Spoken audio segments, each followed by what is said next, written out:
Welcome, in front of me is a REALME GT Neo2, and today I will show you how to insert SIM card into this device. So before we get started, you'll need to find one of these things, a SIM ejector. It should come provided with the device in the box, so you can get it from there. Or you can also use a paper clip, straighten out one of the ends, and it should work just as well, as long as it doesn't have any of that plastic jacket around. So anyway, once you have one of those, you want to pop off the cover if you have one on, and from there, right at the bottom, you'll find your tray. You can see it right here. So pop in the little SIM tool in there, push it in, and as you can see, the tray pops out just a tiny bit, enough for you to take it out.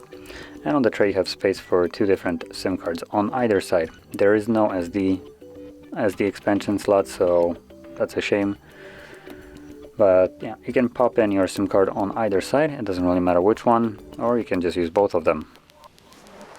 And from there, pop the card back into your phone. And it should start working right away, just give it a second, and there we go, it's already functioning. So this is the pin for my SIM card. And now it's unlocked. And that is how you insert your SIM card. So if you found this very helpful, don't forget to hit like, subscribe, and thanks for watching.